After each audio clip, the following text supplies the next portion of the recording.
So let me share a word with you. Yes, courage through praise. Praise, thanksgiving. You can receive courage simply by praising and thanking God. That can be a little bit strange to somebody, that when I'm under fear, so by just singing and praising God, fear can go. I can develop courage and boldness to face my challenge. Yes, it is possible. So the next few minutes, we want to briefly look into courage, how to develop courage through praise, through the heart of thanksgiving. How do we develop courage? We know that courage is not the absence of danger or the absence of things that can make you afraid, but courage is the grace to face your danger or your fear as if they are non-existing. When you see courageous people, the obstacles are there, but they are not discouraged by obstacles. They keep on moving and keep on moving until they overcome their obstacle, until the stumbling block becomes a stepping stone for them. So when we talk about courage, we are not talking about disappearance of fear. Challenges are there, fear could be there, but when courage comes, you will not be afraid of the challenge or challenges of fear. You just keep on moving because you are courageous.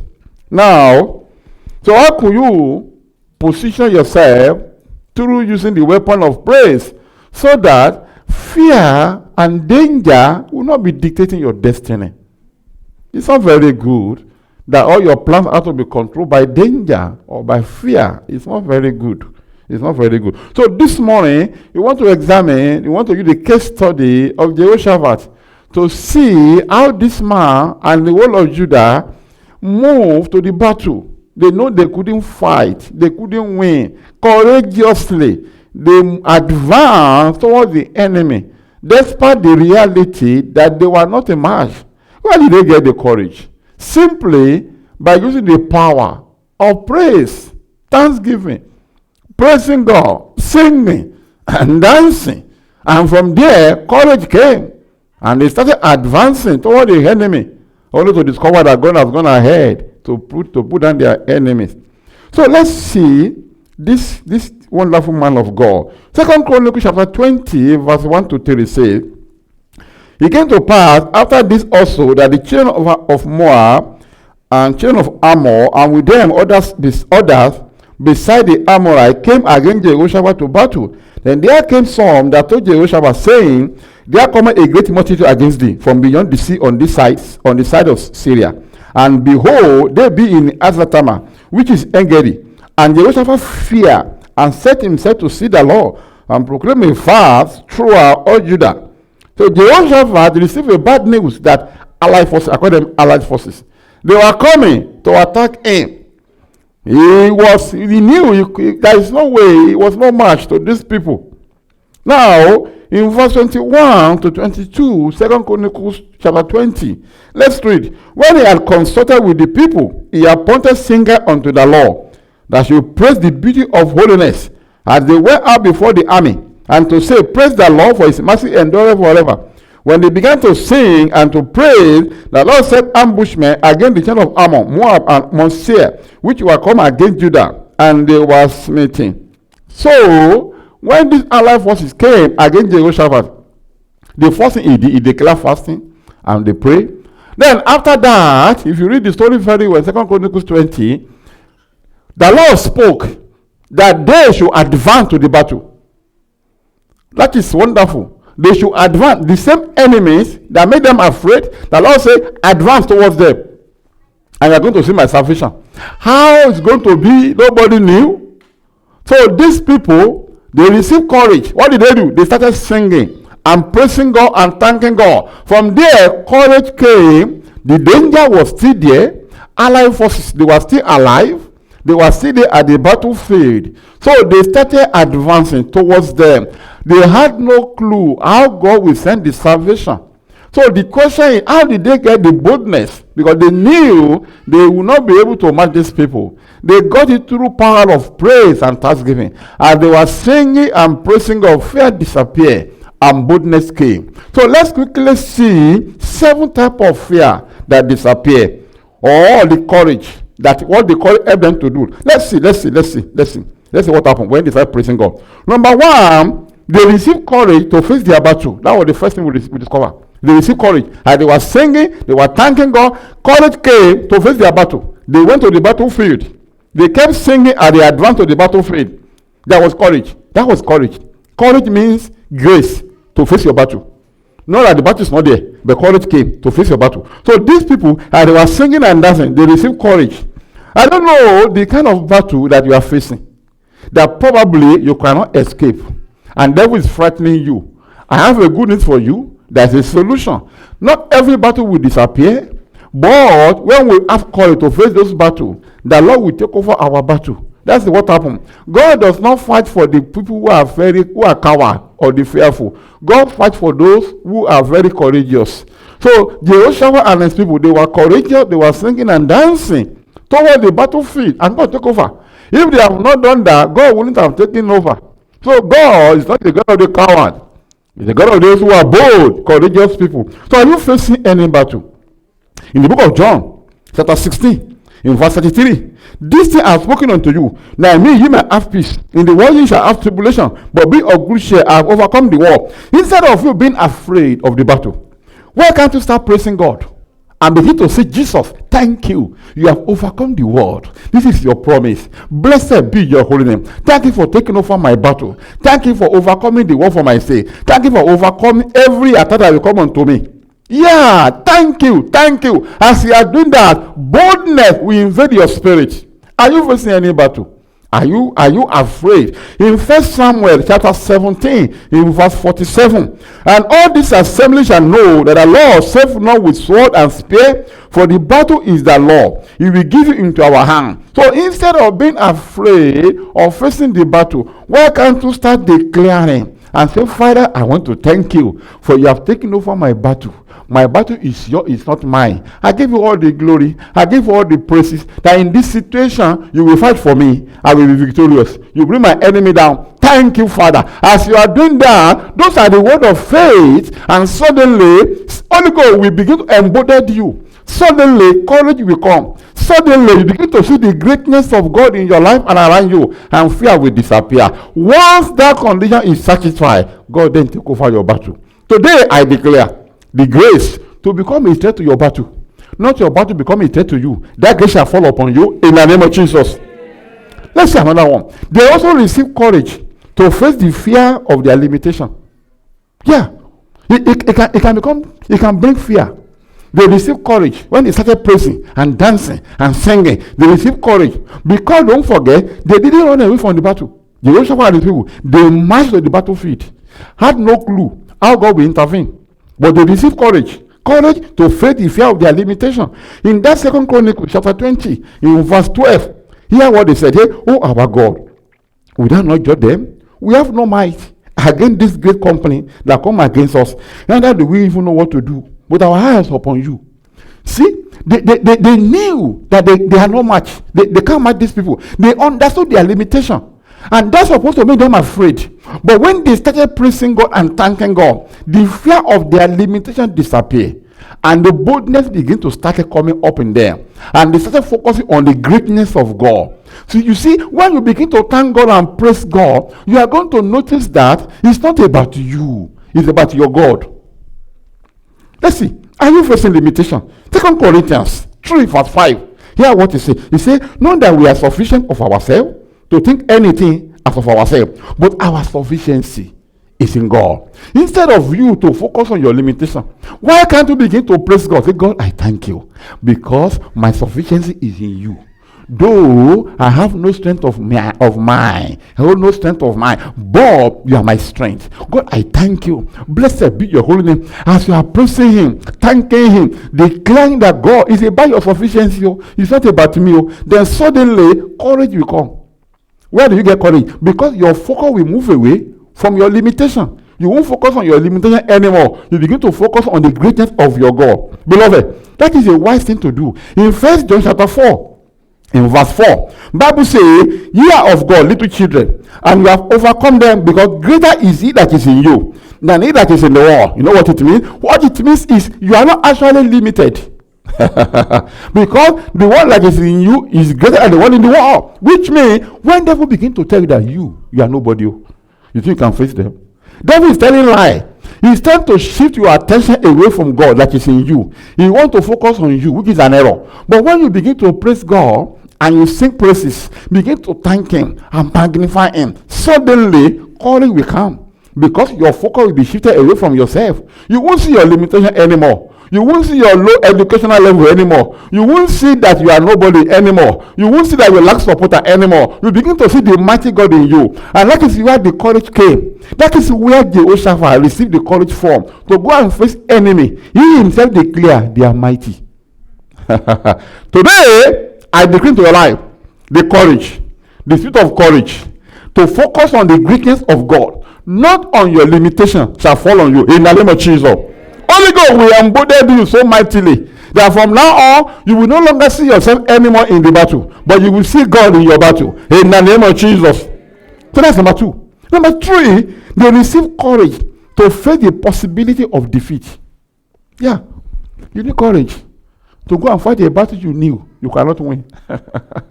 You need courage. See, they face the possibility of defeat. In that 2 Chronicles 20 verse 12, they declare, we can't face these people, which means we can't defeat them all. These were stronger. They will finish us. But when they started praising God, that thought of these people are greater than us, they are going to defeat us, that thought disappeared from their mind. Praise is powerful.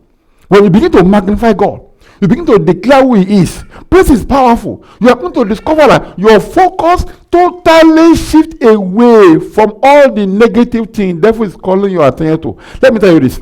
One of the tricks of the devil is to call your attention to what you do not have, so that you forget what you have. Devil will tell you, you see, you don't have enough money.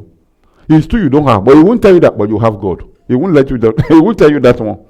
He will tell you, you see how things are now. You see, you don't have this, you don't have that, but we never let you remember what you have. So, as a child of God, you begin to praise God and declare His greatness. As you are beginning to do that, courage will come. I don't know whether you're also facing the same situation, whereby you need to go and fight a battle. You know you cannot win, but yet you have to fight. I have a good news for you. In 1 Corinthians chapter 15, verse 57, but thanks be to God, we give forth the victory through our Lord Jesus Christ. So when you begin to declare, praising God, declaring thanksgiving, suddenly you are going to discover that actually you have victory through the Lord Jesus Christ.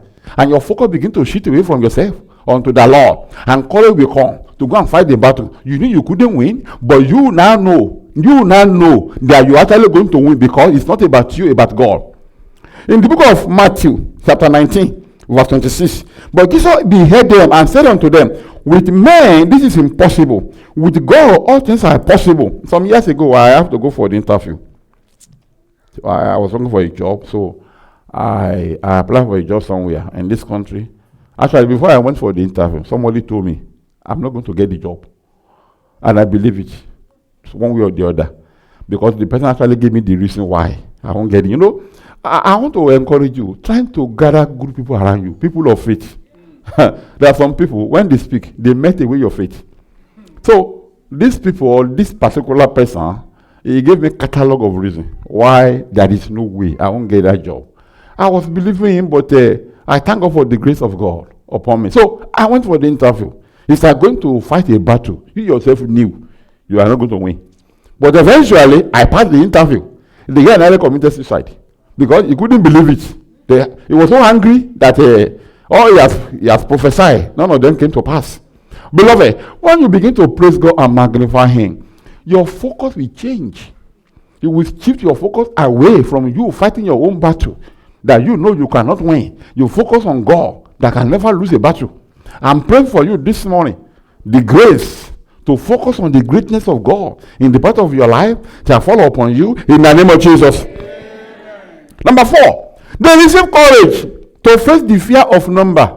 That's another problem you will have to face. There was an issue of number. 2 Chronicles 20, verse 2 to 3. Then there came some that told Jehoshaphat, saying, there cometh a great multitude. Great multitude. People know how to exaggerate things. They didn't put number. Great multitude, which means enemy coming against you in terms of number. There are many. So fear came naturally. Sometimes in the journey of life, you yourself look into the number of supporters you have. You sometimes draw conclusion, I can't win it. But when you begin to praise God and you begin to declare His greatness, you will discover your attention will change, courage will come, your confession will change. You begin to say, well, truly, I don't have many supporters among the panelists, but my God, He controls the heart of all human beings. Because Bible says He controls the heart of the king and queen. So if He can have access to the heart of king and queen, what about ordinary woman be on the street? So this is my boldness, and suddenly the courage will come. But we get this access through praise, through thanksgiving, through worship, through declaring the greatness of God with your own mouth, through confession, how big your God is. Stop confessing what the devil is putting in your mouth. Stop confessing negatively. Stop seeing yourself as an unfortunate person. That's what the devil wants us to believe. Whenever things happen, the devil wants to tell you, sorry, you see, sorry. How is life so be like this with you? Sorry, you are so unfortunate. That's why some people committed suicide. Don't follow that path. You are not unfortunate. You see, when you go through the Bible, you discover that God described Himself in a relationship in different form. For example, God said, I'm your father. You know what it means? What it means is you will never be fatherless. Say, I'm your father, and you will never die. So there is something like, if not because of situation, supposing my father is still alive, things would have been better. God said, I'm your father, I will never die. And another state, God said, I'm your husband, which means you will never be a widow. So, and at a point, God said, I'm your friend, which means you will never be deserted. So when you go through the word of God, you will discover that God has taken over everything to consideration. But what devil does is, he wants you to focus on things ephemeral, things outside God. Today, somebody is receiving the grace. The grace to believe God, not to believe the devil. In the mighty name of Jesus.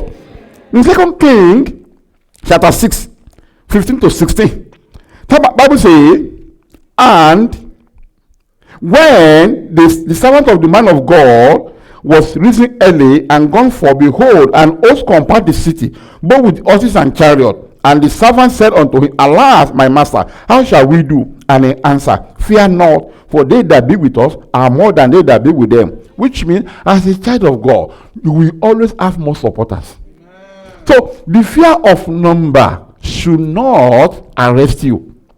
Because as a child of God, you will always have more numbers than the enemy. So that is why Jehoshaphat was able to face enemy that outnumbered him.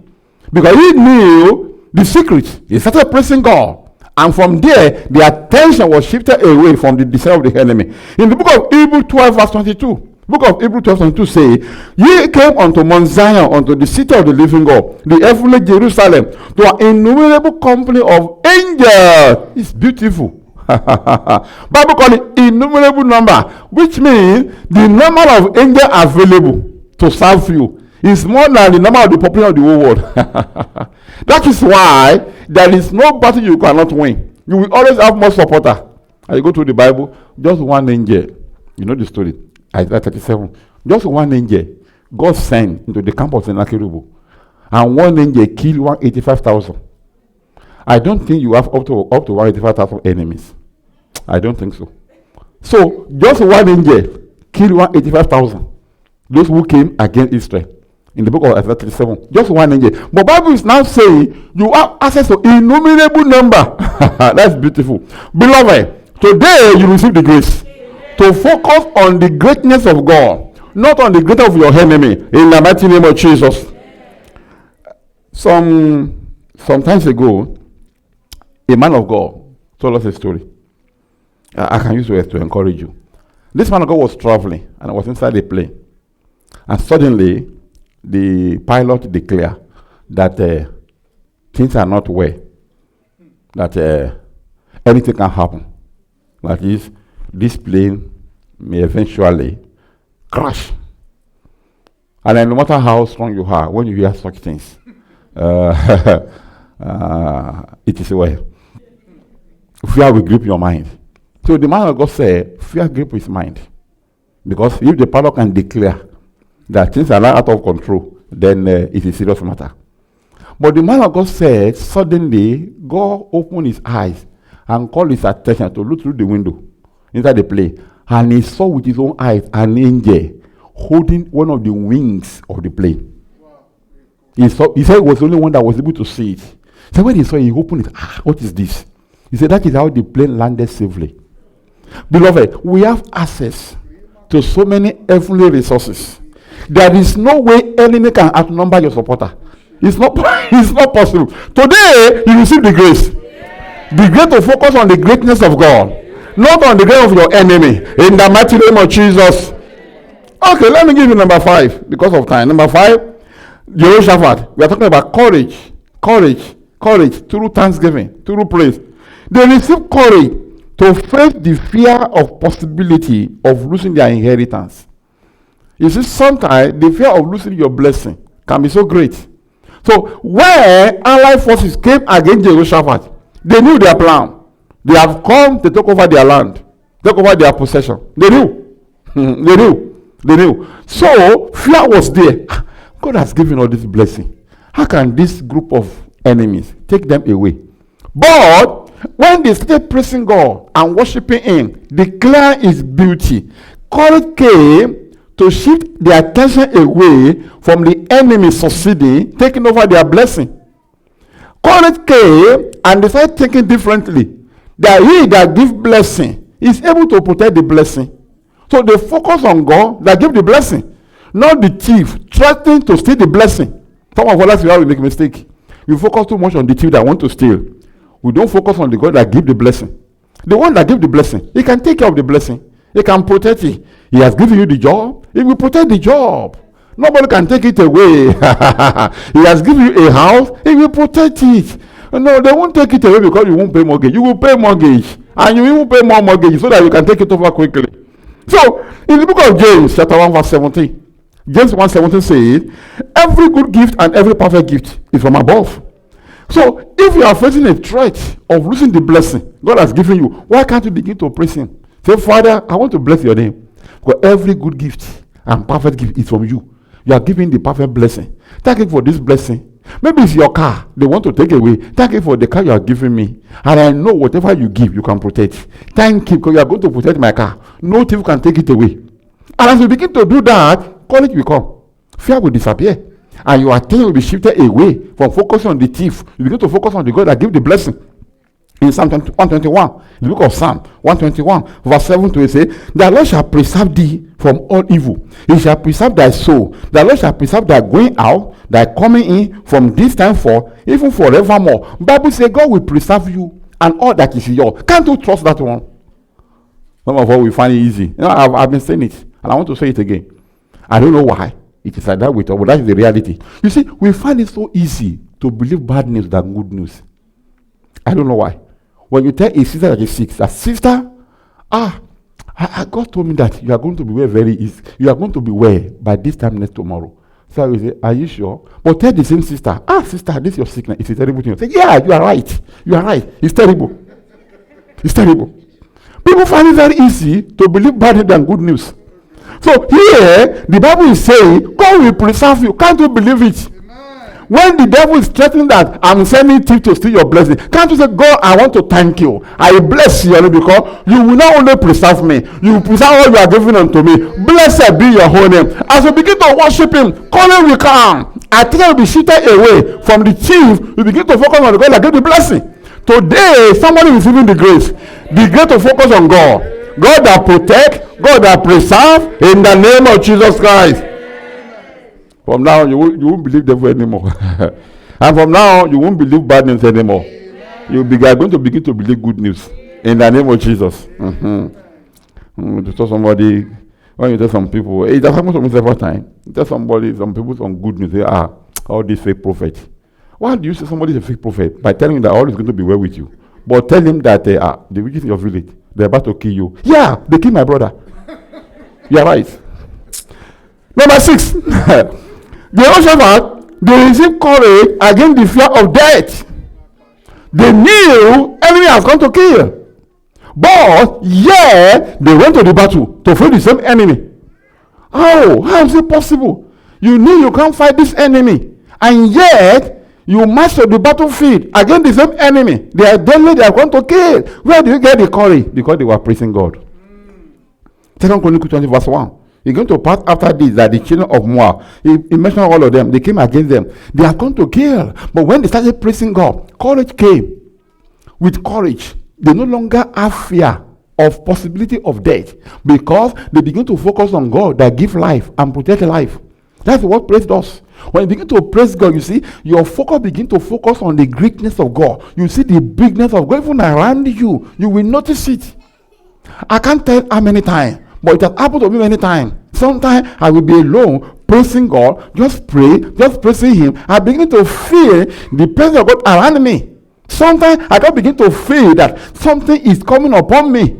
That is the presence of God. When you praise Him, you will feel His presence. It won't be an imagination. It will be a reality.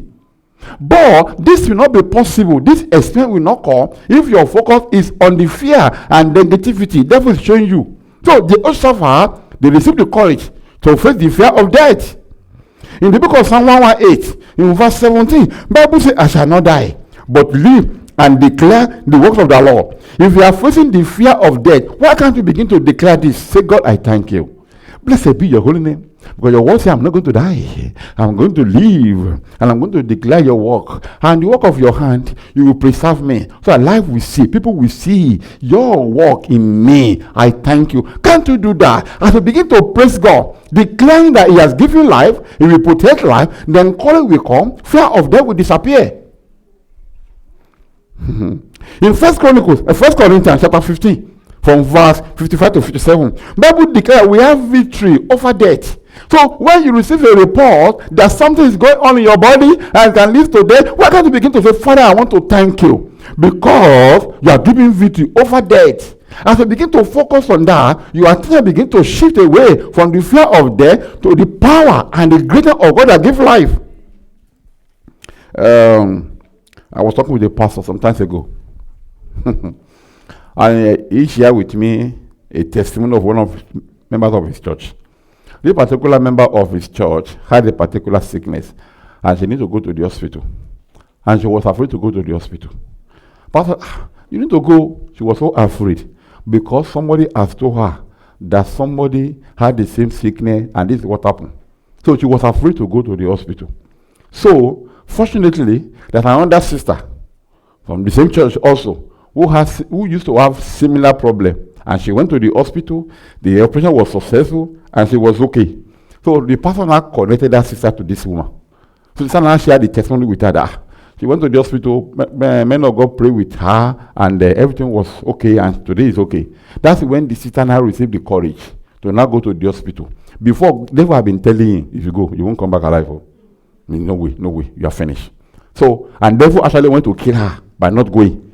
So, as a child of God, when all these terrible talk come to the mind, why can't you begin to declare the goodness of God, His greatness, His love, His majesty, His almightiness? Can't you begin to declare it? Can't you declare that, God, I thank you. You are giving me victory. You have conquered death for my sake. Therefore, I'm not going to die before my time. Can't you begin to declare, instead of living the whole of your life under the fear of death, fear of sickness, today someone is giving the courage. Through the power of praise, through the grace of God, you won't believe the enemy anymore. But for now, you are going to believe God. In the name of Jesus. Amen. In Psalm 31, verse 15, David declared, my times are in the hand of God. Beloved, I've gone to let you know that your times are in God's hand. It's not in the hand of the enemy. Now, the last one, because of time, the last one, they received the courage to face uncertainty. When they were marching to the field to face the enemy, they had no clue how God will fight for them. No idea. You see, I've been saying it, and I will say it again. Faith cannot exist without unknown. If you know everything, there is no faith. So, for you to work with God with faith, God will intentionally permit unknown to exist. So, the Jehoshaphat and his people, they were going to the field to fight the enemy they knew stronger than them. They had no clue how God will save them. Unknown must exist for faith to exist. And without faith, it is impossible to please God. So, it's a bit very strange. So, that is why as a child of God, you shouldn't allow unknown to lock you up in your bedroom. Fear of unknown. Don't let it dictate your life, because unknown have to exist. God will intentionally. He will not let you know everything. Yes, because the day you know everything, you don't need God anymore. And you will always need God. So, Jehoshaphat and his people, they marched to the field to go and fight the enemy in their own thought. They're going to fight the enemy. They couldn't fight. They had no clue how God will show up. But God eventually show up. Maybe you are also here this morning. You are hearing me online. You are facing fear of uncertainties. You are asking yourself, I don't know how things are going to turn out to be. Uncertainty is part of our journey of faith. But we have committed our unknown into the hand of all-knowing God. So instead of you to allow the fear of uncertainty to lock you up, why can't you go to the Word of God and begin to declare the goodness of God in your life? For example, in Psalm 31 verse 15, David said, my times are in the hand of God. God knows all my unknowns. I may not have no clue how the day is going to turn out to be. Well, I'm not going to stay in my bedroom because of the fear of going out. I will still go to work anyway, believing that God will make my way perfect. And when you begin to declare all this, courage will come. Suddenly, you become so bold again, and you begin to march forward. And those who are afraid of unknown, they begin to say, where do you get this strength from? It's through the power of praise. Beloved, today you receive the grace. Amen. The grace to praise, amen, to worship God, and to focus your attention on God, on His greatness, on His power, not to listen to the enemy, but to focus on the Word of God. You receive that grace in the name of Jesus. I'm writing up in Acts 17:28. Acts 17:20 say, for in Him we live and move, and have our being in Him, in Him, in Him, in Him. This was the belief of Jehoshaphat and all these people, that we are in God. Anything that we touch us need to enter into God. How is it possible? Beloved, I've come to give you that good news, that in God we live. In Him we have our existence. You live in God. And for anything to touch you, you need to invade God, which is impossible.